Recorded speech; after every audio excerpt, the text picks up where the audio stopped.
Welcome to Sanjay Pandey classes. Myself CP Singh, your biology teacher. आज हम लोग लेक्चर 1 स्टार्ट करने जा रहे हैं and the topic is human reproduction. देखिए, अगर हम सबसे पहले बात करते हैं तो लाइफ प्रोसेस का ये एक इवेंट है ना। मतलब लाइफ प्रोसेस में एक इवेंट की और आवश्यकता होती है जिसका नाम है ह्यूमन रिप्रोडक्शन।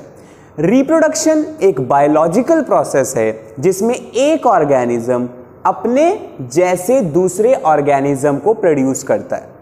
अच्छा, reproduction is not necessary for the survival, कि मतलब बिना रिप्रोडक्शन के जिंदा नहीं रह पाएंगे, ऐसा नहीं है। रिप्रोडक्शन किस लिए जरूरी है? For maintaining the continuity of life. हम हैं, हमारे आए, उनके आए, इसलिए किस लिए जरूरी है reproduction? For maintaining the continuity of life. देखिए, अगर हम ह्यूमन रिप्रोडक्शन पढ़ते हैं, चाहे वो प्लांट्स में पढ़ें या एनिमल्स में पढ़ें, कुछ स्टेप्स वाइज हमें पढ़ना होता है। जैसे सबसे पहले जब हम लेक्चर स्टार्ट करेंगे तो हम सबसे पहले इसमें पढ़ेंगे स्ट्रक्चर। सबसे पहले हम इसमें पढ़ेंगे स्ट्रक्चर के बारे में। Structure, then formation of gametes यानी गैमेटोजेनेसिस, ठीक है, मेल और फीमेल दोनों में, spermatogenesis and oogenesis। Spermatogenesis means formation of sperm and oogenesis means formation of egg, है ना, इन फीमेल। सबसे पहले हमने स्ट्रक्चर पढ़ लिया, ठीक है। स्ट्रक्चर में हम मेल और फीमेल स्ट्रक्चर पढ़ेंगे separately, male reproductive part and female reproductive part. इसके बाद हम गैमेटोजेनेसिस पढ़ेंगे, means the formation of gametes, कि गैमेट्स कैसे बन रहे हैं, क्या प्रोसेस है, किस तरीके से, तो gametogenesis. After gametogenesis third process क्या होता है? गैमेट्स बन गए तो तीसरा प्रोसेस क्या होगा? बोलिए। फर्टिलाइजेशन, फ्यूजन, है ना, फ्यूजन यानी फर्टिलाइजेशन। तीसरा जो हमारा प्रोसेस होगा वो है फर्टिलाइजेशन। फर्टिलाइजेशन हो गया, पहला क्या हो गया? Structure, gametogenesis, fertilisation. इससे पहले हाँ, एक स्टेप और याद रखना है, इंसेमिनेशन। ये फोर्थ स्टेप हो गया and the third step is insemination. Insemination means transfer of the sperm in the female reproductive part, ठीक है, ये याद रखना है। सबसे पहले हम स्ट्रक्चर पढ़ेंगे कि भाई कैसे होता है मेल और फीमेल रिप्रोडक्टिव स्ट्रक्चर। इसके बाद हम गैमेटोजेनेसिस यानी फॉर्मेशन ऑफ गैमेट्स, किस प्रोसेस से गैमेट फॉर्म होता है। इसके बाद इससे पहले इंसेमिनेशन। इंसेमिनेशन मतलब ट्रांसफर, किसका? मेल गैमेट ट्रांसफर करना है फीमेल बॉडी में। Then after fusion, fertilisation. देखिए, ये जो पहला, दूसरा और तीसरा स्टेप है, यानी structure, gametogenesis and insemination are pre fertilisation event. Pre मतलब पहले, फर्टिलाइजेशन से पहले जो इवेंट हो रहा है is known as pre fertilisation event. समझ में आ रहा है कि नहीं? तो एक बार यहां से देखते हैं क्या क्या पढ़ना है। सबसे पहले हम स्ट्रक्चर को जानेंगे। दूसरा हम किसको जानेंगे? स्ट्रक्चर जाने के बाद गैमेटोजेनेसिस यानी फॉर्मेशन ऑफ गैमेट्स। तीसरा जो हम इसमें पढ़ेंगे that is insemination. What is insemination? Transfer of the sperm into the female body. Insemination के बाद हम पढ़ेंगे फर्टिलाइजेशन। देखिए, जब फर्टिलाइजेशन हो जाएगा तो फर्टिलाइजेशन होने की वजह से क्या बन जाएगा? जाइगोट। जाइगोट बनेगा। भाई सबसे पहले देखिए, मेल और फीमेल स्पर्म और एग है, वो फ्यूज होगा। फ्यूज होने के बाद जाइगोट बनेगा। जाइगोट सिंगल सेल होता है, वो डिवाइड करेगा और फिर आगे जाके अलग अलग टाइप के सेल बनाता है। उसमें से एक होता है ब्लास्टोसिस्ट। अभी जब डिटेल में पढ़ेंगे तो बताएंगे। ब्लास्टोसिस्ट होता है, वो जो ब्लास्टोसिस्ट है वो आगे जाके क्या हो जाता है? इम्प्लांट हो जाता है, यानी इम्प्लांटेशन, ठीक है। इम्प्लांटेशन मतलब अटैचमेंट हो जाता है ब्लास्टोसिस्ट का, किसके साथ? Attachment of blastocyst to the uterine wall, uterus of female के साथ वो जाके इम्प्लांट हो जाता है। समझ में आ रहा है कि नहीं? क्लियर है इतना? अब हमारा ये प्रोसेस हो गया जिसमें हमने स्ट्रक्चर पढ़ लिया, गैमेटोजेनेसिस पढ़ लिया, इंसेमिनेशन पढ़ लिया, फर्टिलाइजेशन पढ़ लिया and the fifth step implantation पढ़ लिया। इम्प्लांटेशन के बाद अगर हम नेक्स्ट स्टेप देखते हैं तो after the implantation sixth step जो हमें पढ़ना होगा वो क्या होगा? द सिक्स्थ स्टेप इज देखिए हाँ, इसके बाद क्या होगा, एम्ब्रियो वगैरह बनेंगे, एम्ब्रियोजेनेसिस, oogenesis, यानी अभी जेस्टेशन पीरियड चल रहा है। क्या चल रहा है? जेस्टेशन पीरियड मींस 9 मंथ का जो प्रेगनेंसी टाइम होता है, actually it is of 9 month 10 days. ये जो टाइम पीरियड चल रहा है जिसको जेस्टेशन पीरियड कहते हैं, इस वक्त बच्चे में डेवलपमेंट चल रहा है। भाई अलग अलग ट्राइमेस्टर्स होते हैं, अलग अलग वीक होते हैं, समझ में आ रहा है कि नहीं? भाई एक साथ थोड़ा ना सारे ऑर्गन बनते, धीरे धीरे बनेंगे ना, पहले महीने कुछ, दूसरे महीने कुछ, पांचवें महीने कुछ, छठे महीने कुछ। क्लियर, समझ में आ रहा है? 9 महीने में जाके वो बच्चा तैयार हो जाता है ना। एक बच्चा अच्छा कौन सा होता है? जो 9 महीना पूरा कर ले वो और नॉर्मली वो डिलीवर्ड हो, वो बच्चा हेल्दी माना जाता है। ये हो गया। इसके बाद ये जेस्टेशन पीरियड चल रहा है हमारा। नेक्स्ट स्टेप क्या हो जाएगा? देखिए अब इसके बाद क्या होता है, जब बच्चा पूरा मैच्योर हो चुका है तो वो हाथ पैर हिलाता है, मूवमेंट तो होती है उसमें, प्लासेंटा खिंचता है। जब डिटेल में पढ़ाऊंगा तो जानेंगे, प्लासेंटा खिंचता है, उसकी वजह से रिफ्लेक्स होता है। रिफ्लेक्स समझ रहे हैं क्या होता है? रिफ्लेक्स क्या होता है? जिसमें सेंसरी और मोटर पार्ट दोनों होता है। साधारण बात को ऐसे समझिए, रिफ्लेक्स होता क्या है, पहले शॉर्ट में से समझने की कोशिश करिएगा। रिफ्लेक्स में जैसे मान लीजिए मैंने आपको पिन चुभाया और आपने हाथ तुरंत पीछे कर लिया, दिस इज अ रिफ्लेक्स। यानी जहां पे स्टिमुलस होगा रिस्पॉन्स होगा। पिन चुभाया, स्टिमुलस लगा ना, पिन चुभाया तुरंत हाथ पीछे कर लिया, ये रिस्पॉन्स है, दिस इज रिफ्लेक्स। क्यों? क्योंकि एक सेंसरी न्यूरॉन थी जो आपके कहां पे लेके गई, सीएनएस, सेंट्रल नर्वस सिस्टम के पास मैसेज लेके जाएगी, वहां से वापस वो मैसेज लेके आ रही है और वो हाथ क्या हो जा रहा है, पीछे हो जा रहा है। समझ में आ रहा है? क्लियर? नहीं भी समझ में आया तो डिटेल में पढ़ेंगे तो समझ में आ जाएगा। फिर भी रिफ्लेक्स कुछ थोड़ा बहुत आइडिया मिला है रिफ्लेक्स के बारे में। तो होता क्या है, फिर हो जाता है parturition. Parturition means delivery of foetus, यानी उसकी क्या हो जाती है, डिलीवरी हो जाती है। अब डिलीवरी हो गई तो इसके बाद नेक्स्ट क्या चलता है, लैक्टेशन। क्या चलता है? लैक्टेशन, यानी मिल्किंग पीरियड। इसमें जो मदर है वो अपने बच्चे को फीड करती है milk for providing the nutrition. समझ में आ रहा है? क्लियर है? अब इसमें हमें ध्यान रखना है, क्योंकि अब हमें स्ट्रक्चर से पढ़ना है, अब एक एक करके स्टेप पढ़ना है। तो सबसे पहला जो हम स्टेप पढ़ेंगे वो है structure, that is male and female reproductive structure. तो सबसे पहले हम पढ़ेंगे मेल रिप्रोडक्टिव स्ट्रक्चर। ठीक है, सबसे पहले जो हम पढ़ेंगे वो है मेल रिप्रोडक्टिव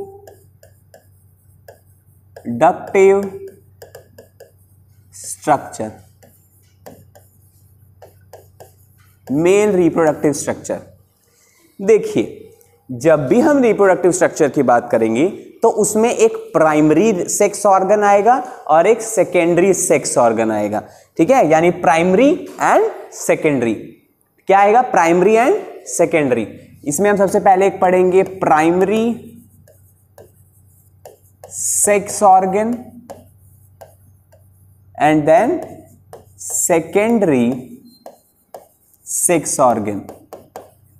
अब प्राइमरी सेक्स ऑर्गन और सेकेंडरी सेक्स ऑर्गन में क्या फर्क है? प्राइमरी मींस जो बहुत इंपॉर्टेंट है, जो प्राइमरी सेक्स ऑर्गन होते हैं ये these are undergo to formation of gametes.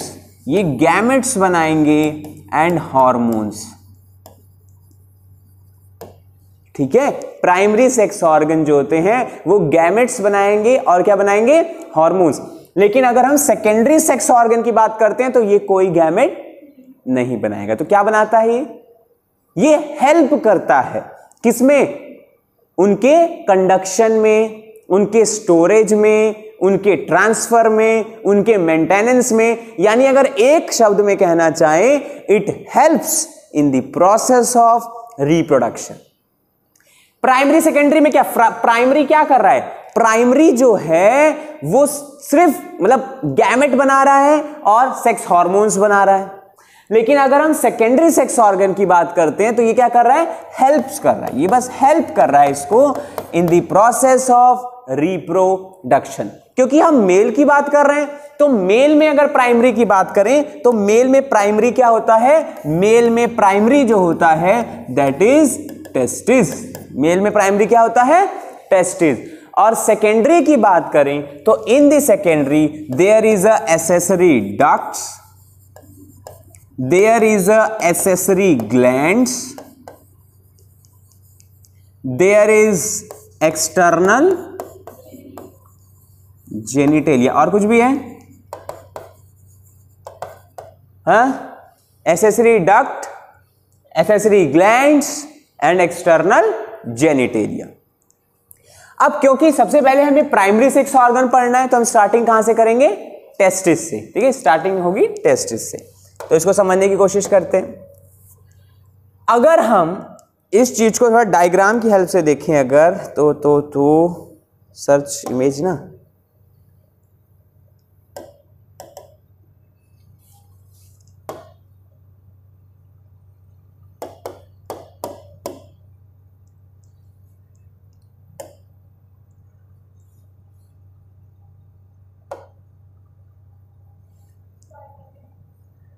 Network problem, चलो जान दो। देखिए होता क्या है, अगर हम सबसे पहले बात करें तो ये कहां पे सिचुएटेड है हमारा रिप्रोडक्टिव पार्ट, तो रिप्रोडक्टिव पार्ट है situated in the pelvic region. Pelvic कहां सिचुएटेड है, लोकेशन क्या है, पेल्विक, पेल्विक रीजन में सिचुएटेड होता है। देखिए ये बॉडी है, इसमें ये क्या होता है, डायफ्राम है ना, और यहां पे मान लीजिए ये नेक रीजन है इधर। इसके बाद यहां पे लिम्स प्रेजेंट होते हैं, दैट इज लोअर लिम्स जिनको कहते हैं। यहां पे एक इनग्वाइनल कैनाल प्रेजेंट होती है। अब ये बहुत डिटेल में अभी तो इसको हम नहीं जान पाएंगे, बस इतना याद रखिए कि यहां पे इनग्वाइनल कैनाल प्रेजेंट होती है। ठीक है, समझ में आ रहा है। ये जो ऊपर वाला इसका पार्ट है, डायफ्राम से ऊपर, नेक और डायफ्राम के बीच में, उसको क्या कहते हैं, क्या कहते हैं, थॉरेक्स, है ना, क्या कहते हैं, थॉरेक्स रीजन कहते हैं, इसको कहते हैं थॉरेक्स। और इससे नीचे को क्या कहते हैं, एब्डोमेन, जिसमें क्या रखा है, सबसे पापी ऑर्गन रखा है भाई। कौन सा पापी ऑर्गन है, पेट। भाई पेटी के लिए ना सब कुछ करते हैं, तो वही याद रखना है। ये एब्डोमेन में सबसे पापी ऑर्गन प्रेजेंट है, एब्डोमेन। इधर आइए, ये है लोअर लिम्स, पैर आपके। और इस रीजन में, जिसको पेल्विक रीजन कहते हैं, यहां पे रिप्रोडक्टिव पार्ट सिचुएटेड होता है। ठीक है, तो सबसे पहले अगर हम बताएं तो सबसे पहले हमें बताना है इसकी लोकेशन। तो reproductive structure is present in the pelvic part, याद रहेगा। अब उसके बाद अगर हम बात करें तो ये टेस्टिस कहां सिचुएटेड है, क्योंकि हम टेस्टिस पढ़ रहे हैं, तो टेस्टिस से पहले आपको एक चीज पढ़ने की जरूरत है जिसका नाम है स्क्रोटम। क्या पता होना चाहिए, scrotum. Scrotum, scrotum is a pouch which present, scrotum is a pouch which present outside the body, है ना, आउटसाइड द बॉडी, या कहें तो below abdomen between the legs.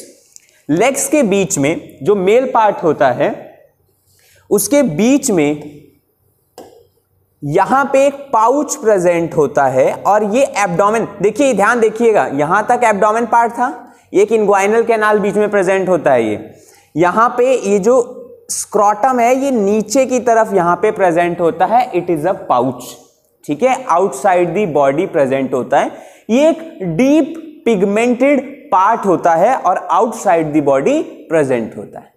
समझ में आया कि नहीं। ये जो स्क्रोटम है, ये जो स्क्रोटम है, एक तो पाउच है, ठीक है, याद रखिएगा, याद रहेगा। कहां पे प्रेजेंट है, outside the body, below the abdomen, between the two legs. बता सकते हैं इसको, बहुत आसान है। इसके बाद यह बताना जरूरी है कि जो स्क्रोटम है इसके अंदर प्रेजेंट है क्या, paired testis. Inside the scrotum there is a paired testis. Scrotum के अंदर जो है आपको पेयर्ड टेस्टिस देखने के लिए मिलेंगे, inside inside the scrotum. Scrotum के अंदर आपको पेयर्ड टेस्टिस देखने के लिए मिलेगा। अब क्वेश्चन ये आता है कि जो टेस्टिस है वो आउटसाइड द बॉडी प्रेजेंट क्यों है, वो बॉडी के अंदर ही क्यों नहीं है? तो ये इसलिए जरूरी है, ध्यान से सुनिएगा, बॉडी का नॉर्मल टेम्परेचर 37 है, ठीक है, 37 डिग्री सेल्सियस है, लेकिन इसको जो टेस्टिस है, testis required for the formation of sperm बनाने चाहिए ना। स्पर्म बनाने के लिए उसको जितना बॉडी का टेम्परेचर होता है उससे 2 से 2.5 डिग्री सेल्सियस कम टेम्परेचर चाहिए। किसको? टेस्टिस को। टेस्टिस को कम चाहिए ना, तो इसलिए ये आउटसाइड द बॉडी यानी एब्डोमेन से नीचे बाहर की तरफ एक पाउच में प्रेजेंट होता है जिसको स्क्रॉटम कहते हैं। क्वेश्चन याद रखिएगा कि ये बाहर क्यों होता है? ये बाहर इसलिए होता है for the process of formation of sperm it required the lower body temperature. कितना? 2 से 2.5। मतलब कहने का ये है बॉडी का 37 डिग्री सेल्सियस है तो 35 के आसपास स्पर्म फॉर्मेशन के लिए टेम्परेचर चाहिए, इसलिए बॉडी से आउटसाइड सिचुएटेड होता है। ठीक है, समझ में आया? जब तक बाबू साहब पैदा नहीं हुए, बाबू साहब मतलब बॉय चाइल्ड, जब तक वो पैदा नहीं हुए तब तक ये टेस्टिस एब्डोमेन रीजन के मतलब अंदर ही प्रेजेंट होता है, ये अंदर ही प्रेजेंट होता है। ठीक है, क्लियर है? इसके बाद जब वो पैदा हो जाता है तो ये डिसेंड कर जाती है टेस्टिस, यानी टेस्टिस क्या है? नीचे आ जाती है, डिसेंड कर जाती है। बाय द चांस मान लीजिए कोई भी प्रॉब्लम थी और ये टेस्टिस नीचे नहीं आ पाई, ठीक है, अगर ये टेस्टिस नीचे नहीं आई तो एक प्रॉब्लम हो जाती है जिसको कहते हैं क्रिप्टोरचिडिज्म। क्या कहते हैं? क्रिप्टोरचिडिज्म। क्रिप्टोरचिडिज्म क्या है? It is a failure of descents of testis. Fail हो गया, क्या फेल हो गया? टेस्टिस। अब ये फेल हो गया तो ये जिंदगी में भी फेल हो जाएंगे। जैसे एक भाई हमारी सोच तो यही है ना कि भाई पढ़ ले लिख ले बच्चे पैदा हो जाएं, यही है, लेकिन ये बच्चे पैदा नहीं कर पाएंगे। क्यों? बिकॉज गैमेट तो बनेगा ही नहीं, गैमेट को तो 2 डिग्री सेल्सियस कम टेम्परेचर चाहिए ना, इसीलिए तो भैया स्क्रॉटम में आते जाए वो, लेकिन वो स्क्रॉटम में पहुंच नहीं पाया टेस्टिस। तो अब जो टेम्परेचर उसको चाहिए था for the formation of sperm, अब वो स्पर्म नहीं बना पाएगा। किसकी बात कर रहा हूं मैं? द पेशेंट सफरिंग फ्रॉम क्रिप्टोरचिडिज्म, जिसके टेस्टिस डिसेंट्स नहीं हो पाए। कहां पे? स्क्रॉटम में। समझ में आ रहा है? स्क्रॉटम में टेस्टिस नहीं आ पाए, इसलिए वो क्या है? स्टेराइल। क्या है वो? Sterile. Sterile means unable to form gametes. देखिए 2 वर्ड होता है, आप लोग आगे जाके पढ़ोगे तो एक वर्ड होता है स्टेराइल, एक वर्ड होता है इंपोटेंस। अभी आप लोग आगे जाके पढ़ोगे तो एक वर्ड होता है स्टेराइल, एक होता है इंपोटेंस। इन दोनों वर्ड में फर्क है। स्टेराइल मतलब होता है कि गैमेट्स ही नहीं बनेंगे, रिप्रोडक्शन का प्रोसेस कर सकता है वो, उसके पास पेनिस है, मतलब ये सब है रिप्रोडक्टिव पार्ट, वो कर सकता है प्रोसेस। इंटरकोर्स, जिसको मैंने बताया था ना कि सेक्स करने का जो प्रोसेस होता है that is known as intercourse या कॉपुलेशन। तो जो स्टेराइल पेशेंट मतलब स्टेराइल है जो, वो इंटरकोर्स कर सकता है but not able to produce gametes. लेकिन इंपोटेंस हो सकता है कि गैमेट बन रहे हैं लेकिन due to a biological problem, कोई प्रॉब्लम है जिसकी वजह से वो इंटरकोर्स नहीं कर पाएगा, उसको इंपोटेंस कहते हैं। दोबारा मैं बता देता हूं, जो स्टेराइल होता है उसमें गैमेट ही नहीं बनते। बात समझ रहे हो कि नहीं? उसमें गैमेट नहीं बनेगा। समझ में आ रहा है? जो इंपोटेंस होता है, जो इंपोटेंस होता है उसमें गैमेट तो बन रहे हैं बट वो कॉपुलेशन नहीं कर पा रहे। कोई भी बायोलॉजिकल प्रॉब्लम हो सकती है। समझ में आया यहां तक? क्लियर है इतना? तो ये इतना समझ सकते हो कि क्यों आउटसाइड द बॉडी प्रेजेंट होता है। क्यों? किसको? टेस्टिस को लो टेम्परेचर चाहिए for the formation of sperm, sperm बनाने के लिए। याद रहेगा इतना? क्लियर है यहां तक? समझ में आ रहा है? देखिए एक चीज और याद रखिएगा, ये इनग्वाइनल कैनाल क्या है? ये एक पैसेज होता है ठीक है, ये एक पैसेज है, ये आपकी बुक में नहीं लिखा है, जान लीजिए बस उसको शॉर्ट में। ये एक पैसेज होता है एब्डोमिनल वॉल में, जिससे स्क्रॉटम वगैरह डिसेंड करता है नीचे की तरफ। मतलब देखिए, खुद सोचिए ना कि जब बच्चा पैदा नहीं हुआ ये अंदर की तरफ है और बाद में नीचे आ गया, बस ये है इन्ग्वाइनल कैनाल। याद रहेगा, यहां तक समझ में आ रहा है इतना? तो अभी तक आप क्या सीखे यहां से कि स्क्रॉटम क्या होता है, टेस्टिस कहां प्रेजेंट होता है। सबसे इंपॉर्टेंट क्वेश्चन जो अभी तक यहां तक बना है वो यह है कि टेस्टिस बॉडी के आउटसाइड क्यों सिचुएटेड होती है, और बाय चांस अगर नहीं आउटसाइड द बॉडी है तो क्या प्रॉब्लम होती है। आउटसाइड द बॉडी इसलिए होती है ताकि 2 से 2.5 डिग्री सेल्सियस टेम्परेचर कम मिले इसको, और दूसरी बात यह है कि अगर वो टेस्टिस डिसेंड नहीं हुई तो उसको कौन सी बीमारी हो गई है, क्रिप्टोर्चिडिज्म। क्रिप्टोर्चिडिज्म की वजह से जो है वो क्या नहीं कर पाएगा, बच्चे पैदा कर पाएगा भाई, वो गैमेट नहीं बने तो बच्चे कहां से पैदा करेगा। तो ध्यान रखिएगा। और दूसरी बात याद रखिएगा कि स्टेराइल और इंपोर्टेंस में क्या फर्क है। Sterile means unable to form gametes और impotence means unable to intercourse. वो इंटरकोर्स नहीं कर सकता, हो सकता है गैमेट बन रहे हैं। तो ये दोनों में फर्क होता है, स्टेराइल अलग चीज है, इंपोर्टेंस अलग चीज है, ये याद रखिएगा। इसके अलावा अब ये था आपके टेस्टिस के बारे में। अब टेस्टिस को थोड़ा सा और डिटेल में जानने की कोशिश करते हैं, तो चलिए देखते हैं इसको। और तो देखिए जरा एक बार इधर, जो टेस्टिस है आपकी बुक में इसकी लेंथ, ब्रेड्थ, थिकनेस और वेट ये सब थोड़ा बहुत बता रखा है। तो बताइए इसकी लेंथ कितनी होती है। इसकी लेंथ 4 to 4.5 सेंटीमीटर, ठीक है, ये 0.5 है, 4.5 सेंटीमीटर, भाई 4 to 5 ठीक है, कोई दिक्कत नहीं। और वेट कितनी होती है 2 to 3 centimetre, and thickness 3.5 centimetre, ठीक है, याद रखिएगा इतना। And the weight 12 gram each, ये इसका वेट है, याद रहेगा। अब अगर आप अपनी बुक को ध्यान से पढ़ रहे हैं तो आपकी बुक के पैराग्राफ में लिखा हुआ है कि ईच टेस्टिस हैव 250 कंपार्टमेंट है। क्या मतलब है इसका, जो हर टेस्टिस है उसमें 250 कंपार्टमेंट बने हुए हैं। कंपार्टमेंट इस तरीके से, ध्यान से देखिएगा।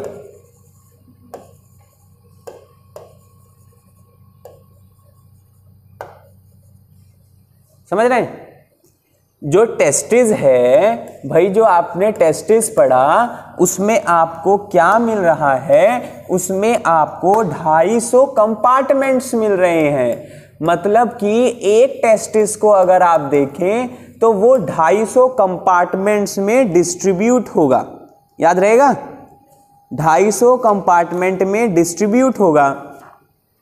और आगे क्या लिखा है देखिए, ये 1 2 3 4 5 6 7 मैंने ऐसे 7 बना दिए। इस तरीके से कितने होंगे ये 250 to 50 कंपार्टमेंट्स प्रेजेंट होंगे, and these are known as testicular lobules. क्या कहते हैं इसको, इसको कहते हैं testicular lobules. These are known as testicular lobules. एक टेस्टिस के अंदर आपको 250 कंपार्टमेंट देखने के लिए मिलेंगे। The 250 compartments are known as testicular lobules. इतना समझ में आया। फिर आगे आपकी किताब कहती है कि जितने एक टेस्टिकुलर लोब्यूल में 2 to 3 highly coiled seminiferous tubule present होते हैं। दिख रहा है, एक टेस्टिस के अंदर, टेस्टिस कहां था, स्क्रॉटम में। थोड़ा सा और जूम करिए तो टेस्टिस को अगर अंदर से देखा जाए तो उसमें 250 कंपार्टमेंट है। एक कंपार्टमेंट का क्या नाम होता है, टेस्टिकुलर लोब्यूल। फिर एक कंपार्टमेंट के अंदर चलें तो 2 से 3 क्या मिलेगा, सिम्निफेरस ट्यूब्यूल। याद रहेगा, सिम्निफेरस ट्यूब्यूल। इसके अंदर आपको क्या देखने के लिए मिलेगा, सिम्निफेरस ट्यूब्यूल। समझ में आया यहां तक। एक टेस्टिस के अंदर 250 टेस्टिकुलर लोब्यूल्स। फिर इसके आगे अंदर चलिए तो 2 to 3 हाईली सिम्निफेरस ट्यूब्यूल। और आगे चलिए, ये तो हो गया यहां तक। इसके अंदर जाएंगे तो 2 to 3 हाईली कॉइल्ड, क्या मिलेगा यहां पे, हाईली कॉइल्ड सिम्निफेरस, है ना, क्या मिलेगा, हाईली कॉइल्ड सिम्निफेरस ट्यूब्यूल।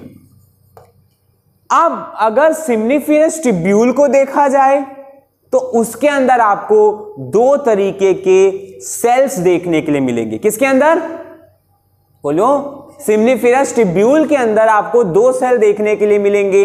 वो कौन कौन से सेल हैं? One is male germ cell which is also known as spermatogonia, which is known as spermatogonia, and the one is known as, क्या कहते हैं दूसरे वाले को? सर्टोली सेल्स, या इनको एक नाम और दिया जाता है नर्स सेल्स। क्यों कहा जाता होगा नर्स सेल? ऐसा क्या कर दिया इसने नर्स सेल इसको कहा गया? नर्स क्या करती है हॉस्पिटल में? क्या करती है? मदद करती है ना भाई, देखती है ना प्रोसेस चल रहा है, भाई डॉक्टर ने कह दिया कि दवाई दे दीजिए तो चल रही है, उस समय दिया गया है कि नहीं। तो इसी तरीके से जो सिम्निफिरस ट्यूब्यूल में ये जो मेल जर्म सेल है spermatogonia, it undergoes for the formation of sperm. ये किस में जाएगा? For the formation of sperm. वो प्रोसेस पढ़ेंगे गैमेटोजेनेसिस में। और ये क्या करता है? सर्टोली सेल हेल्प करता है। किसको हेल्प करता है? फॉर्मेशन ऑफ स्पर्म में। ये न्यूट्रिशन प्रोवाइड करता है। बहुत डिटेल में तो किताब में नहीं लिखा है, लेकिन एक चीज और इसमें होती है, ये एक इनिबिन हार्मोन भी सिक्रीट करता है। ठीक है, वो डिटेल में भी आगे बताऊंगा उसका क्या फंक्शन है। ये समझ में आया यहां तक? टेस्टिस स्क्रॉटम में, टेस्टिस के अंदर 250 कंपार्टमेंट है, टेस्टिकुलर लोब्यूल्स कहते हैं। एक लोब्यूल के अंदर 2 से 3 हाईली सिम्निफिरस ट्यूब्यूल प्रेजेंट होता है। उसके अंदर चलिए तो एक आपको मेल जर्म सेल देखने के लिए मिलेगा और एक आपको सर्टोली सेल देखने के लिए मिलेगा। मेल जर्म सेल यानी स्पर्मेटोगोनिया, वो क्या करता है? Formation of sperm by the process of spermatogenesis. And Sertoli cells की बात करते हैं तो वो नरिशमेंट प्रोवाइड करता है। किसको? To the developing sperm. समझ में आ गया?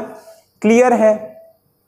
एक चीज और आपकी किताब में मिलेगा कि ये जो सिम्निफिरस ट्यूब्यूल प्रेजेंट होती है, एक दो मतलब ऐसे कई सारे सिम्निफिरस ट्यूब्यूल इस तरह से अगर हम इसको कट करके देखें तो इस तरीके से बहुत सारे ऐसे हमें मिलेंगे अंदर।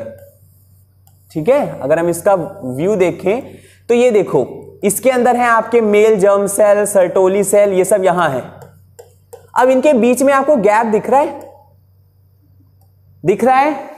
क्या बनाया है मैंने? सिम्निफिरस ट्यूब्यूल। ये एक सिम्निफिरस ट्यूब्यूल है, दूसरी सिम्निफिरस ट्यूब्यूल है। भाई 2 से 3 सिम्निफिरस ट्यूब्यूल प्रेजेंट होती है ना, उनके बीच में क्या प्रेजेंट होगा? Interstitial space. वहां पे एक सेल प्रेजेंट होते हैं, that cell are known as interstitial cells. भाई इंटरस्टिशियल स्पेस है, उसमें जो सेल प्रेजेंट होगा उसको क्या कहते हैं? बोलो भाई, उसको कहते हैं इंटरस्टिशियल सेल्स, या उसको लेडिक सेल्स भी कहा जाता है। ये क्या करता है? It produce a hormone. क्या करता है? एक हार्मोन प्रोड्यूस करता है जिसका नाम क्या है? बोलो, एंड्रोजन। क्या नाम है? एंड्रोजन। वही टेस्टोस्टेरोन। क्या काम करता है? सेक्सुअल कैरेक्टर डेवलप कराता है मेल में। समझ में आ रहा है कि नहीं? ये समझ में आया कि नहीं कि कैसे हम एक स्क्रॉटम था, उसके अंदर टेस्टिस के अंदर 250 कंपार्टमेंट, क्या नाम था उसका? Testicular lobules. फिर उस एक टेस्टिकुलर लोब्यूल्स के अंदर 2 से 3 हाईली कॉइल्ड सिम्निफिरस ट्यूब्यूल। सिम्निफिरस ट्यूब्यूल के अंदर जाओ तो क्या मिलेगा? मेल जर्म सेल और सर्टोली सेल्स। किसका सर्टोलिया? सर्टोली भाई नर्स सेल, इसको नर्स सेल भी कहते हैं। स्पर्मेटोगोनिया क्या करता है? Formation of sperm. और सर्टोली सेल क्या करता है? नरिशमेंट प्रोवाइड करता है ना, नर्स की तरह काम करता है। समझ में आया यहां तक? क्लियर है? समझ में आ रहा है? फिर इसके बाद मैंने आपको बताया कि जो सिम्निफिरस होता है, एक दो दूसरे के बीच में गैप होता है, उस गैप को क्या कहते हैं? इंटरस्टिशियल स्पेस ना, उसमें जो प्रेजेंट होता है वो सेल्स हैं, इंटरस्टिशियल सेल्स उसको कहते हैं। क्या कहते हैं? या एक नाम और है उसका, क्या है? Leydig cell. क्या प्रोड्यूस करता है? एंड्रोजेंस। समझ में आ गया? क्लियर है यहां तक? एंड्रोजन यानी testosterone which maintain the sexual character, जो सेक्सुअल कैरेक्टर को क्या करता है? मेंटेन करता है। समझ में आया यहां तक? शर्म तो नहीं आ रही है? आनी भी नहीं चाहिए भाई, ये बायो पढ़ रहे हैं तो थोड़ी इसमें शर्म आनी चाहिए। कोई डाउट है यहां तक? नहीं समझ में आया या कुछ भी ऐसा? समझ में आया यहां तक? क्लियर है? समझ में आ रहा है? नहीं समझ आया तो पूछ सकते हो, शर्माने की जरूरत नहीं। बोलो, अरे हाँ ना तो बोल दो, शर्म आ रही है?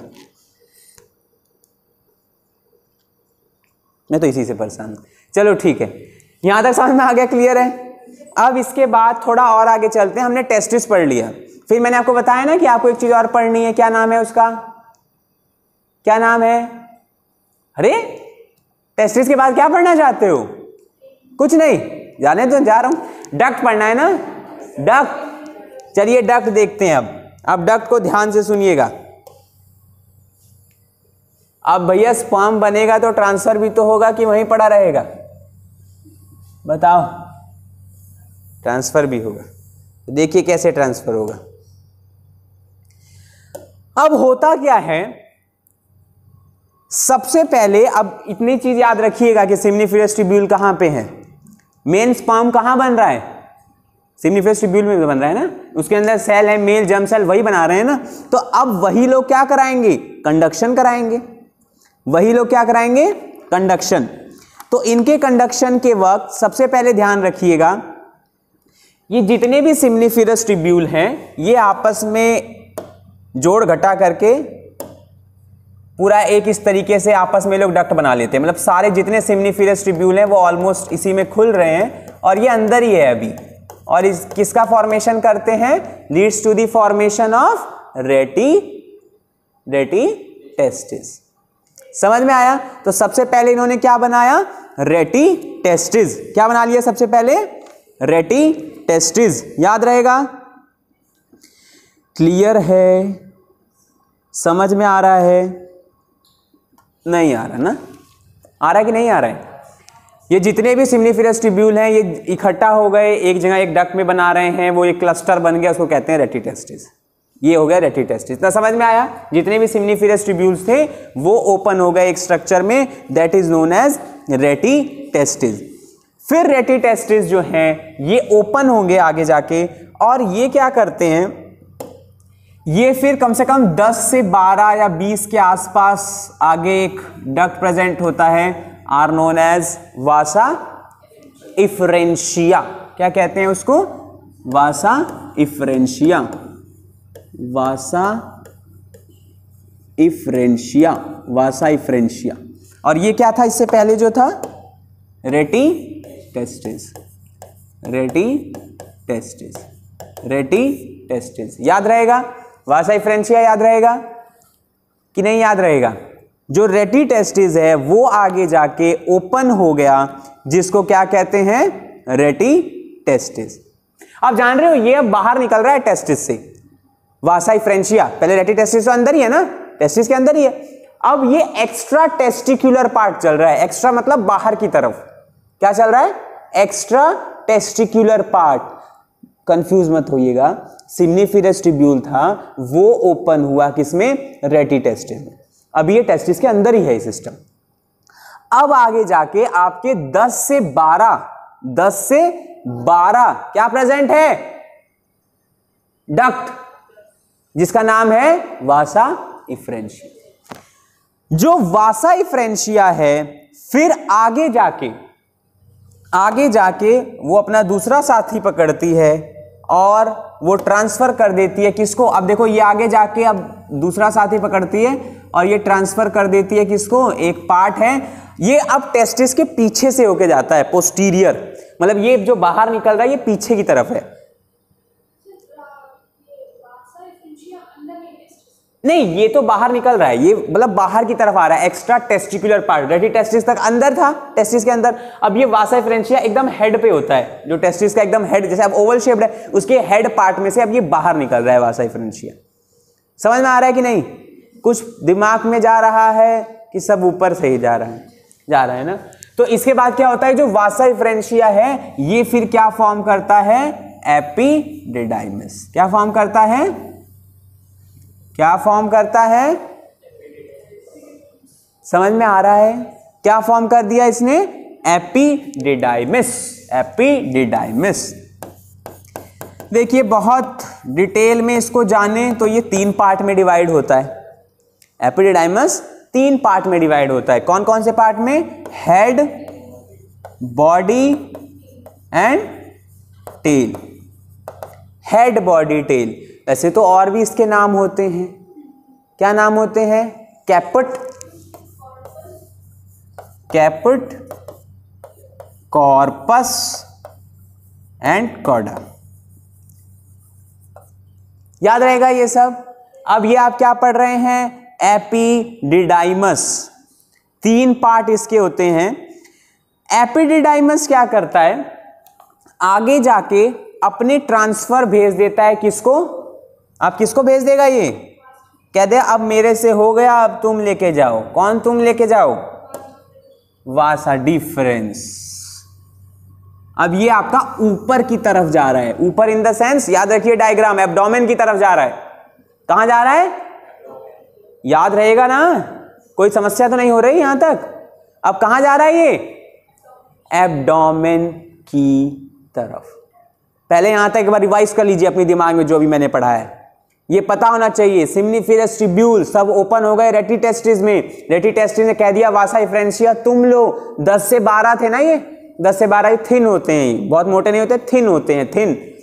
फिर इसके बाद इसने दे दिया एपिडिडाइमस को। एपिडिडाइमस जो टेस्टिस के पीछे से होता हुआ फिर ये दे देता है वासा डिफेंस को। एक चीज याद रखिएगा, एपिडिडाइमस स्पर्म को स्टोर करके रखता है। Epididymis store the sperm. जब स्पर्म जो निकल रहा है इसका मतलब वो पहले से बन चुका है। अब वो स्पर्म जो निकल गया है अब फिर से दोबारा स्पर्म बनने का प्रोसेस चालू हो जाएगा। तो याद रखिएगा, अपनी बुक में से लिख लीजिएगा कि जो एपिडिडाइमस है वो क्या करता है? Stores the sperm temporarily. इसको लिख लीजिए, क्या करता है epididymis? Stores the sperm temporarily. थोड़ा सा पानी पी लें, तब तक रिवाइज करिए।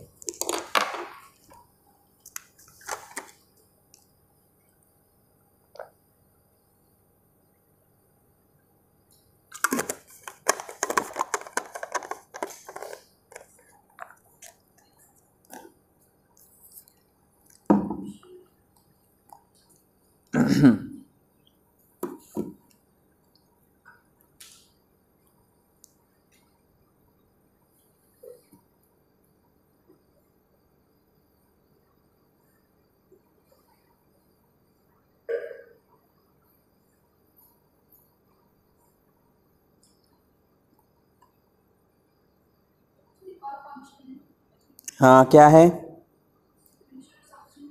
हाँ ये भी ध्यान रखिएगा, एपिडिडाइमस स्टोर तो करता ही है, इसके अलावा ये कुछ सब्सटेंस सिक्रीट करता है which is required for providing the nutrition, जो न्यूट्रिशन प्रोवाइड करने के लिए बहुत ज़्यादा ज़रूरी होता है। क्लियर है? यहाँ तक समझ में आ रहा है?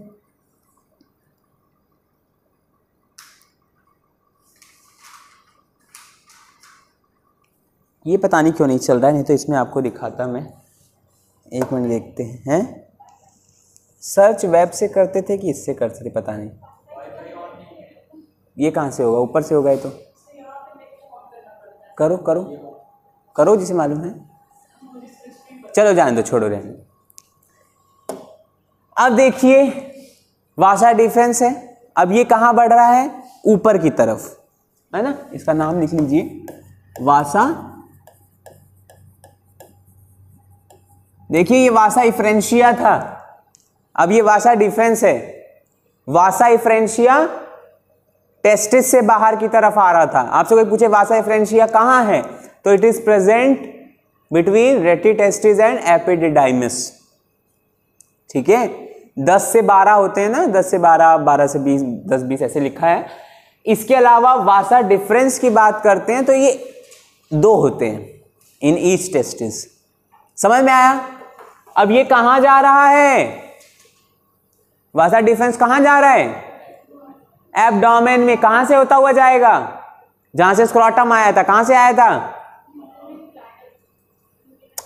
कहां से, मतलब स्क्रोटम नीचे कहां से आया था? इनग्वाइनल कैनाल से आया था ना, तो ये अब ऊपर होता हुआ, याद रखिए कैसे भूल जा रहे हैं इनको, इतनी बार बनाना पड़ रहा है मुझे इनको। अभी यहां से ये मान लीजिए स्क्रोटम है, यहां से वास डिफरेंस ऊपर होता हुआ इनग्वाइनल कैनाल से होता हुआ जा रहा है ऊपर। याद रहेगा?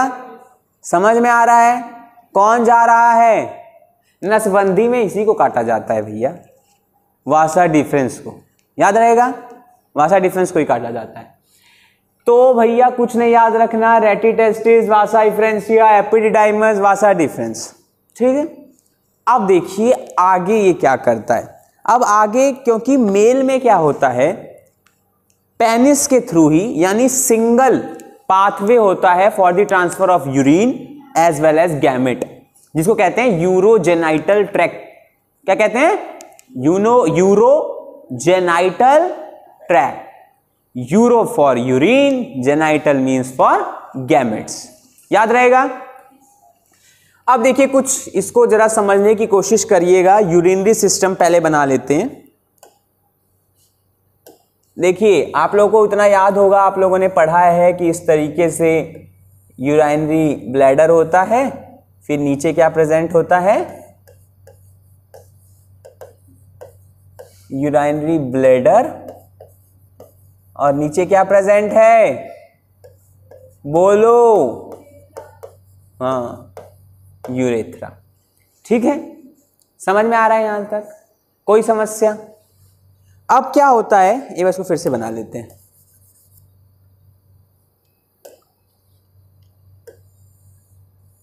ठीक है, तो यूराइनरी ब्लैडर और यूरेथ्रा ये दोनों में प्रेजेंट है ना, ये वाला पार्ट, मेल हो चाहे फीमेल हो, क्योंकि it is a part of excretory system. ये तो एक्सक्रीटरी सिस्टम का पार्ट है ना, यूराइनरी ब्लैडर और क्या होता है? यूरेथ्रा। अगर आप बुक में देखोगे तो आगे लिखा है कि vasa deferens passes over the urinary bladder. कहां पे पास हो जाता है? यूराइनरी ब्लैडर में। समझ में आ रहा है कि नहीं? कहां पे ट्रांसफर हो जाएगा? Urinary bladder. कहां से निकल रहा है जो यूराइनरी ब्लैडर में पहुंच गया है? बताइए। एक सेकंड रुकिएगा बस।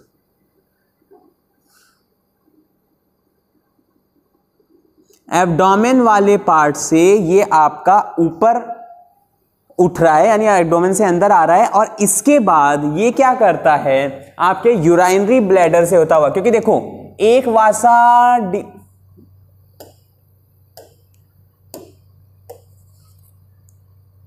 अरे भैया, हाँ देखिए, एक वासा, अरे यार ये कलर ऐसे क्यों बदल जा रहा है?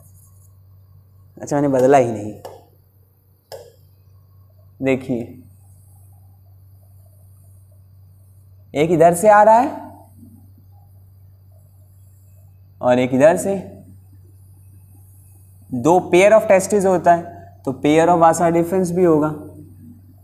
ठीक है, ये कहां से आ रहा है? नीचे एब्डोमेन, सॉरी स्क्रोटम से होता हुआ आ रहा है ना, इनग्वाइनल कैनाल को क्रॉस करता हुआ, और यूराइनरी ब्लैडर के क्या है?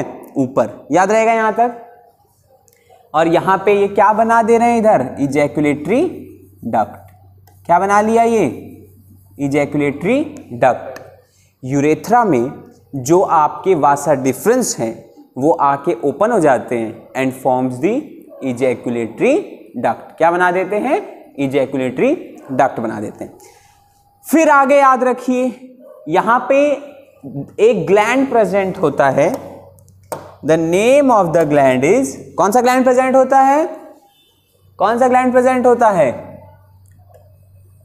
एक ग्लैंड प्रेजेंट होता है, the name is seminal vesicles.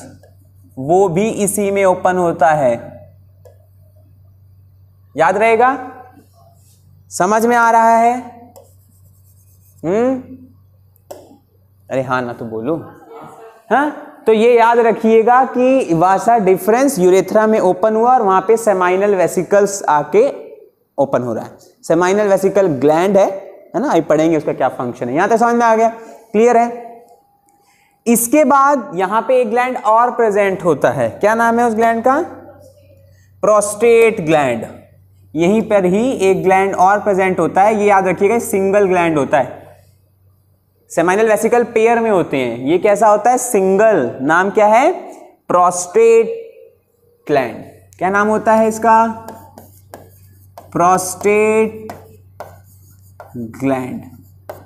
और ये जो आपको दिख रहा है ये आपका बन गया यहां पे ejaculatory duct.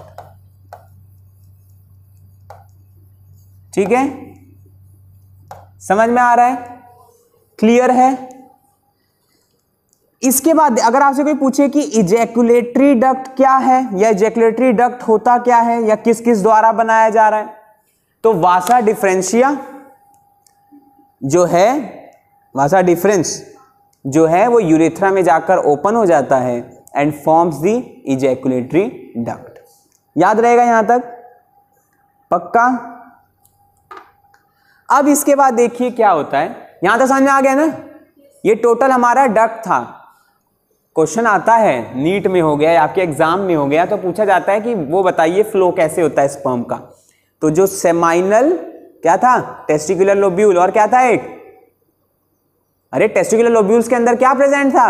Highly coiled seminiferous tubule. वहां से स्पर्म बना, उसने किसको दे दिया? किसको दे दिया? देखो ऐसा काम मत करिएगा कि बहती गंगा में हाथ धो लिया पाप धुले की नहीं, गलत बात है। पहले सुनो समझो, अभी बताया भाई ये कहां ओपन हो रहा है, किसमें? तो बोलो, शर्मा क्यों रहे? मैं बोला कि शर्माना नहीं है, ये स्टडी मैटर है कुछ। तो ये seminal vesicle open into rete testis. Rete testis किसको क्या दे देता है? वासाई फ्रेंचिया किसको दे देता है? एपिडाइमस किससे ले लेता है? गलत, मैंने कहा एपिडाइमस किससे ले लेता है? वासाई फ्रेंचिया, फिर एपिडाइमस, फिर वासा डिफरेंस। अब ये वासा डिफरेंस ऊपर जा रहा है कहां पे? एब्डोमेन रीजन में। किसको क्रॉस करता हुआ? इनग्वाइनल कैनाल को क्रॉस करता हुआ एब्डोमेन, यूराइनरी ब्लैडर के ऊपर से। इमेजिन करिए इसको, यूराइनरी ब्लैडर के ऊपर से होता हुआ ये जाकर ओपन हो गया। वैसे ना यूराइनरी ब्लैडर के पोस्टीरियर होता है, पीछे। जैसे ये मान लीजिए यूराइनरी ब्लैडर है तो ये पीछे से ऐसे आकर ओपन हो रहा है, पीछे से आके। समझ में आ रहा है? पोस्टीरियर उसको कहते हैं, बिहाइंड द यूराइनरी ब्लैडर। ये आके ओपन हो गया यूरेथ्रा में, फॉर्म द इजैकुलेटरी डक्ट। ठीक है, समझ में आ गया? क्लियर है? फिर एक आप लोगों ने पढ़ा था एक्सटर्नल जेनिटेलिया, पढ़ा था ना? External genitalia. अरे भाई मैंने टेस्टिस पढ़ाया कि नहीं? डक्ट पढ़ाया कि नहीं? तो एक आपने पढ़ा था एक्सटर्नल जेनिटेलिया, जिसको क्या कहते हैं? पेनिस। आपकी बुक में डायग्राम बना हुआ है, उसको देखिए। पेनिस ये क्या है? ये एक कॉपुलेटरी ऑर्गन है। This is a copulatory organ. कौन सा ऑर्गन है ये? Copulatory organ. अभी मैंने बताया इंटरकोर्स का जो प्रोसेस होता है उसको कॉपुलेशन भी कहते हैं, यानी जो कॉपुलेशन में मदद करे are known as copulatory organ. जो कॉपुलेशन में मदद करे is known as copulatory organ. ये जो यूरेथ्रा है वो आगे जाकर मेल में, आप लोगों ने डायग्राम देखा होगा उसमें कि इस तरीके से ये बॉडी है और बाहर की तरफ एक ऑर्गन निकला होता है, नीचे ये स्क्रॉटम था, ये ध्यान रखिएगा। और ये यूरेथ्रा ओपन हो रहा था, ये आगे जाके इसके ऊपर ये जो मस्कुलर पार्ट ये यहाँ पे प्रेजेंट होता है, this is known as penis. याद रखिएगा, ये कॉपुलेटरी ऑर्गन होता है और ये स्पेशलाइज्ड टिश्यू से मिलकर बना होता है which help in erection of the penis. It is made up of special type of muscles which help in erection of penis and which help in insemination, जो insemination में मदद करता है, यानी transfer of the sperm into the vagina। समझ में आया? Clear है यहां तक? ये आपका इतना था अभी तक टेस्टिस के बारे में, डक्ट्स के बारे में, एक्सटर्नल जेनिटेलिया के बारे में। अब एक छोटा सा इसमें और बचा है ग्लैंड। अब उसको सुन लीजिए। यहां पे मेनली आपको 3 ग्लैंड दिए गए हैं। कौन कौन से? One is seminal vesicles, paired होता है ये, पेयर्ड मतलब 2 होते हैं। प्रोस्टेट सिंगल होता है एंड बल्बोरीथल ग्लैंड। कौन कौन से ग्लैंड है एक बार रिवाइज बताइए दोबारा एक बार। हाँ ठीक है। और देखिए अगर हम सबसे पहले बात करते हैं सेमाइनल वेसिकल्स की,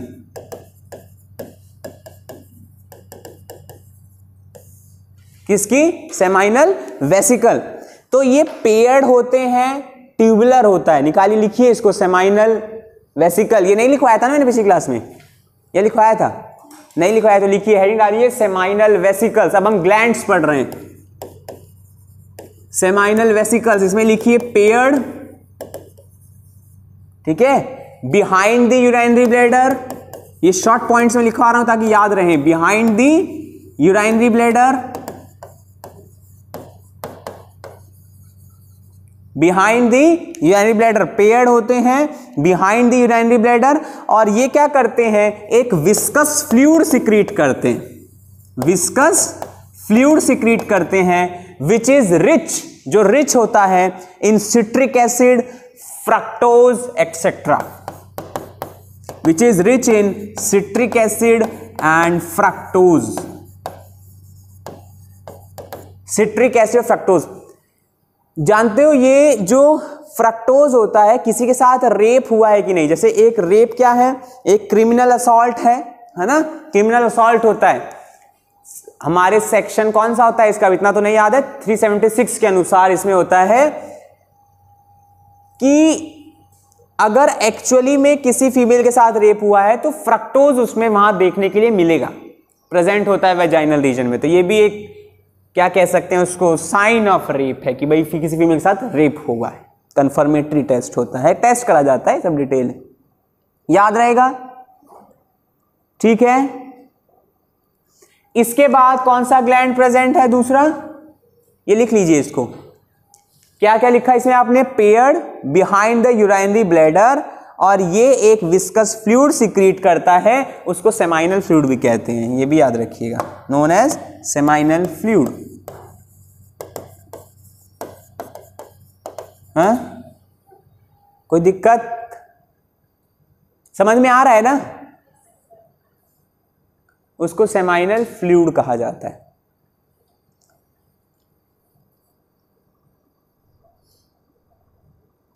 अब दूसरा देखिए, दूसरा कौन सा ग्लैंड है, प्रोस्टेट ग्लैंड।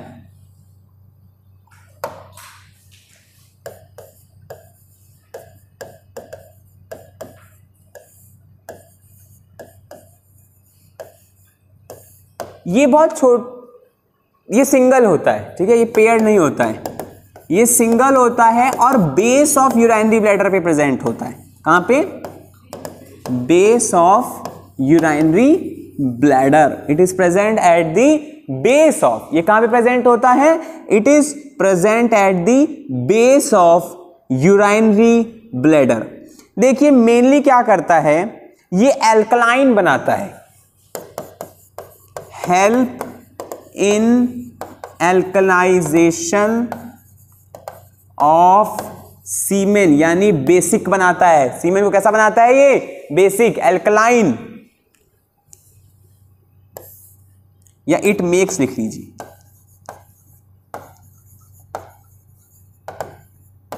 टू सीमेन। ये सीमेन को क्या कर देता है, एल्कलाइन बना देता है, बेसिक बना देता है। अच्छा, बेसिक होने की क्या जरूरत है, क्योंकि अगर बेसिक नहीं होगा तो स्पर्म एक्टिव नहीं होंगे। समझ में आ रहा है ना? देखिए वो डायग्राम याद है जो अभी इससे पहले वाला मैंने बनाया था, ये यहां पे ये सेमाइनल वेसिकल है ना, यहां से स्पर्म आएगा और ये लोग अपना अपना फ्लूइड देते हैं, वहां से जो आ रहा है टेस्टिस, उसको स्पर्म कहते हैं, ठीक है, क्या कहते हैं, स्पर्म, SPERM, स्पर्म कहते हैं उसको। इसके अलावा गुड न्यूज मूवी देखी है? अरुण गुड न्यूज मूवी नहीं देखी, देखिएगा, ठीक है, देखिएगा, अच्छी मूवी। तो यहां पे क्या होता है कि जो वास डिफरेंस आपने पढ़ा, वहां से स्पर्म आ रहा है, और जो ये सेमाइनल वेसिकल और प्रोस्टेट ग्लैंड है और या बल्बोरिथल ग्लैंड है, तो ये भी अपने अपने सिक्रीशन उसमें डालते हैं, स्पर्म में, उसको बोलते हैं सीमन। क्या बोलते हैं उसको, सीमन। यानी मैं अगर साधारण भाषा में आपसे कहना चाहूं तो सीमन क्या चीज है, तो मैं आपको यह कह सकता हूं कि अगर हम सीमेन की बात करें तो it is sperm plus seminal fluid, अब कहोगे ये तो सेमाइनल फ्लूइड तो अभी आपने कहा कि वही है सेमाइनल वेसिकल, हाँ तो भाई ठीक है ना, वही है सेमाइनल फ्लूइड। इसमें प्रोस्टेट का भी सिक्रीशन होता है। और जो बल्बोरीथल है ना, वो एक्चुअल स्पर्म के आने से पहले एक लिक्विड सिक्रीट करता है फॉर लुब्रिकेशन, मतलब फ्रिक्शन की प्रॉब्लम ना हो। पहले इसको लिख लीजिए। अच्छा ये तो लिख चुके हैं ना, ये है prostate gland, single base of urinary bladder, help to make semen alkaline. भाई अपनी भाषा में जैसे लिख सकेंगे, सब इंग्लिश कमजोर है थोड़ी। Help in alkalization of semen, help to make semen alkaline, जैसे मन करे, या सीमेन को बेसिक बनाता है। क्यों जरूरी है? क्यों जरूरी है? To make the sperm active, to make the sperm active. इसी के आगे एक लाइन और जोड़िए, to make the sperm active, sperm को एक्टिव करने के लिए बेसिक एनवायरमेंट जरूरी है। याद रहेगा? क्लियर है? इसमें कैल्शियम वगैरह भी प्रेजेंट होता है और ज्यादा डिटेल में जाने की जरूरत नहीं है। और एक ये स्मेल ऑर्डर देता है स्पर्म को, तो ऑर्डर इसी की वजह से आता है। स्पर्म में जो स्मेल आती है वो इस प्रोस्टेट ग्लैंड की वजह से आती है। नेक्स्ट होता है बल्बोरीथ्रल ग्लैंड। नेक्स्ट लिखिए, स्पेलिंग देख लीजिएगा भैया, बल्बोरीथ्रल ग्लैंड। इसको एक नाम से और जाना जाता है, किस नाम से? हाँ ध्यान रखिएगा इसको, इसमें लिखिए जरा, अरे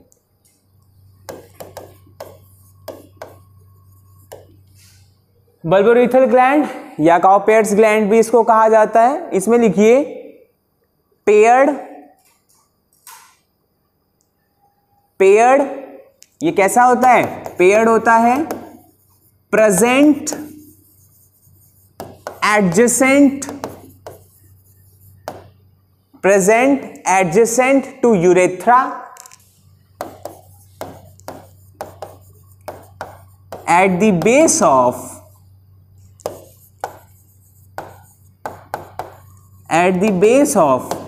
penis, at the base of penis। ठीक है, ये क्या करता है?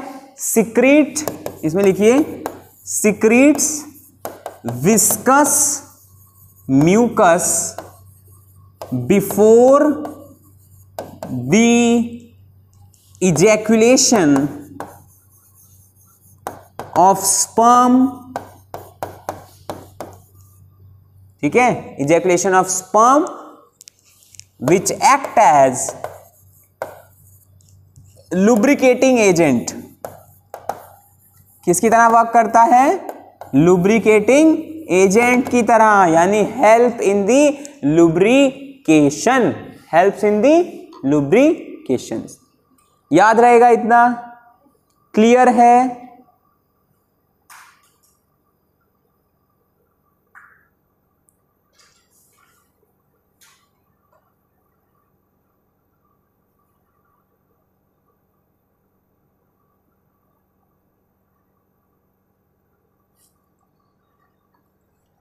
कोई समस्या यहां तक? कोई चीज ना अच्छा एक चीज और बताना भूल गया, जो पेनिस होता है उसके आगे एक स्वेलन पार्ट होता है। जो पेनिस होता है उसके आगे एक स्वेलन पार्ट होता है, उसको कहते हैं ग्लांस पेनिस। क्या कहते हैं उसको? Glans penis. उसके आगे एक स्वेलन पार्ट होता है, that swollen part is known as glans penis. और यहां पे एक ओपनिंग प्रेजेंट होती है, दैट इज यूरेथ्रल मीटस उसको कहा जाता है। और एक चीज याद रखिएगा, इसके ऊपर स्किन तो पूरे पे ऐसे कवर होती है, लेकिन इसके ऊपर जो स्किन कवर होती है वो कैसी होती है? लूज स्किन होती है, उसको कहते हैं फोर स्किन। क्या कहते हैं? Four skin. याद रखिएगा इस चीज को, याद रहेगा।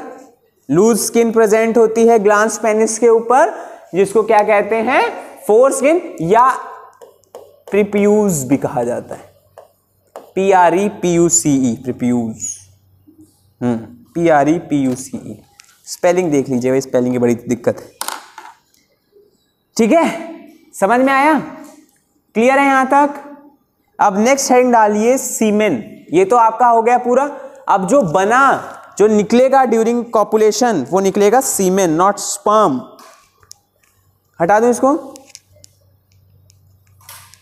अब देखिए सीमेन क्या होता है।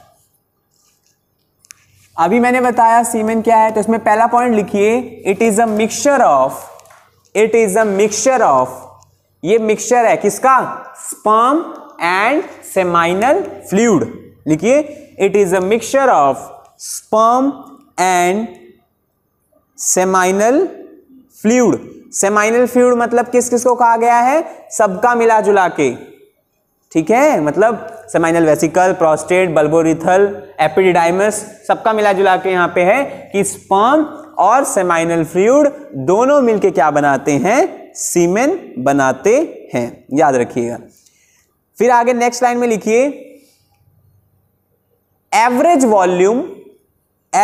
Volume of semen, average volume क्या बोलता है, सीमेन ड्यूरिंग इजैकुलेशन, इजैकुलेशन मतलब बाहर निकलना, स्पर्म का बाहर निकलना, during ejaculation, average volume of semen during ejaculation is 2.5 to 5 ml, is 2.5 to 5 ml with sperm count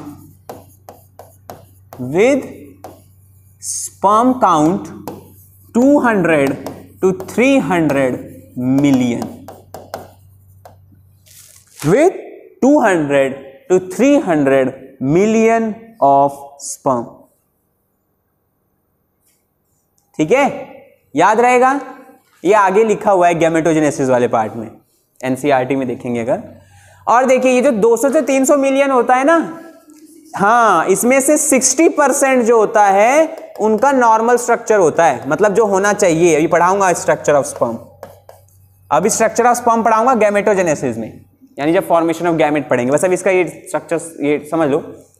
60% होते हैं जिनका क्या होता है, नॉर्मल स्ट्रक्चर ना, साइज बोला था मैंने पहले, स्ट्रक्चर यानी मतलब कैसा होना चाहिए, एक्रोसोम होना चाहिए, माइटोकॉन्ड्रिया है, बॉडी है, टेल है, ये सब होना चाहिए। अच्छा, अब ये जो 60% है ना, इनके 40% जो हैं वो मूवमेंट शो करते हैं। कैसी मूवमेंट शो करते हैं, रिग्रेस मूवमेंट शो करते हैं, जो जरूरी है for the for the fertilization, मतलब स्पर्म पहुंच सके वहां तक, ठीक है। तो ये आपके मूवमेंट शो करते हैं, याद रहेगा। यहां तक क्लियर है, कोई समस्या यहां तक, ठीक है, क्लियर है, समझ में आ गया, पक्का। अच्छा, ये 200 से 300 मिलियन स्पर्म काउंट होता है। अगर 20 है या 20 से कम स्पर्म काउंट होता है तो उसको इनफर्टाइल माना जाता है, उस मेल को क्या माना जाता है, इनफर्टाइल। लिखना चाहो तो लिख लो, अगर 20 से कम है, sperm count is less than 20 million, 20 million से कम है, तो आप क्या है, यानी वो क्या है, इनफर्टाइल। क्या है वो, क्या है, इनफर्टाइल। एक वर्ड होता है फर्टिलिटी, यानी able to fertilization, infertile, unable to fertilize, ठीक है। देखिए, कोई, क्योंकि अगर देखा जाए तो सब चाहते हैं कि भाई उनके खुद की एक औलाद हो, बुढ़ापे में साथ दे, लेकिन मालूम नहीं देगी कि नहीं देगी, कहने की बात है, पता नहीं देगी नहीं देगी, लेकिन फिर भी ठीक है, एक उम्मीद लगी होती है और सब चाहते हैं कि भाई हमारा खुद का बच्चा हो, है ना। तो अब कुछ ऐसे पेरेंट्स होते हैं जो नहीं प्रोड्यूस कर पाते, रिप्रोड्यूस नहीं कर पाते, कोई भी कारण हो सकता है, जैसे मैंने बताया इम्पोर्टेंस भी हो सकता है, मतलब रिप्रोडक्टिव स्ट्रक्चर में कोई प्रॉब्लम हो सकती है, या प्रॉब्लम हो सकती है किसमें, मेल प्रॉब्लम हो सकती है ना, स्पर्म नहीं बन पा रहा है, बन रहा है लेकिन कम बन रहा है, यानी स्पर्म काउंट कम है ना। फर्टिलाइज एक ही स्पर्म होता है, ये भी याद रखिए, पढ़ाऊंगा आगे फर्टिलाइजेशन में, एक ही स्पर्म फर्टिलाइज होता है, लेकिन कम से कम इतना स्पर्म फॉर्मेशन होना चाहिए जो जाके वहां फर्टिलाइज कर पाए, क्योंकि बहुत से स्पर्म की डेथ हो जाती है during the entering in the vagina, vagina में एंटर करते ही। तो इसका मतलब ये है, मैं ये बताना चाहता हूं कि जो प्रॉब्लम है वो सिर्फ फीमेल में नहीं, जैसे ब्लेम करा जाता है हमारी सोसाइटी में ओनली टू फीमेल, ये प्रॉब्लम मेल में भी हो सकती है। ठीक है, तो ध्यान रखिएगा इस चीज को। आगे लिखिए एक चीज, पीएच और लिख लीजिए। इसका पीएच कितना होता है, कैसा होता है सीमेन, एसिडिक और अल्कलाइन? कौन बना रहा था अल्कलाइन? फलाना। ओ, कौन बना रहा था अल्कलाइन भाई? हाँ, प्रोस्टेट ग्लैंड, पता ना, पढ़ा है ना। अल्कलाइन कौन बना रहा है? हाँ, डरो नहीं, जोर से बोला करो, प्रोस्टेट ग्लैंड। कितना इसका पीएच कर देता है? 7.2 to 7.7। अल्कलाइन ही होता है ना ये, कि बेसिक होता है? बेसिक क्यों नहीं है फिर बेसिक क्यों नहीं है? अल्कलाइन और बेस में क्या फर्क है बताइए। फिर इसमें लिखिए प्रोस्टेटिक सिक्रीशन, प्रोस्टेटिक यानी जो प्रोस्टेट ग्लैंड है उसकी वजह से जो निकल रहा है, prostatic secretion gives semen, prostatic secretion gives semen milky appearance, milky MILKY, milky appearance. कौन उसको मिल्की अपीरियंस दे रहा है? हाँ, याद रखिएगा, प्रोस्टेट का फ्लूइड, प्रोस्टेट थोड़ी ना आ गया साथ बहता हुआ उसका फ्लूइड याद रखिएगा। ठीक है, ठीक है, याद रखिएगा। इतनी चीज थी जो आपको अभी तक पता होना चाहिए। ये याद रखिएगा इतना। अब एक छोटी सी हेडिंग, क्योंकि फीमेल रिप्रोडक्टिव सिस्टम अभी स्टार्ट करेंगे तो टाइम भी नहीं है इतना, तो एक छोटी सी चीज इसमें लिख लीजिए जो आगे पढ़ना है, delivery of sperm. Delivery of sperm, deliver भी करना है क्योंकि स्पर्म बना है। जैसे आप लोगों ने जब प्लांट का पढ़ा था तो उसमें एक वर्ड पढ़ा था, दैट इज पॉलिनेशन, है ना, transfer of pollen grain to the stigma, pollination है। तो इसी तरीके से स्पर्म को भी डिलीवरी करना है। तो लिखिए इसमें डिलीवरी ऑफ स्पर्म में, urethra passes, urethra passes through the penis, urethra passes through the penis an erectile, an erectile, an erectile copulatory organ, penis के लिए वर्ड यूज करा जा रहा है ना, कॉपुलेटरी ऑर्गन है। ठीक है, that transfer the semen, that transfer the semen into female reproductive tract.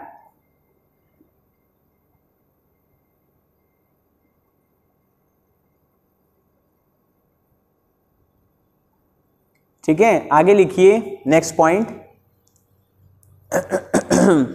Penis, penis is made up of, penis is made up of three cylindrical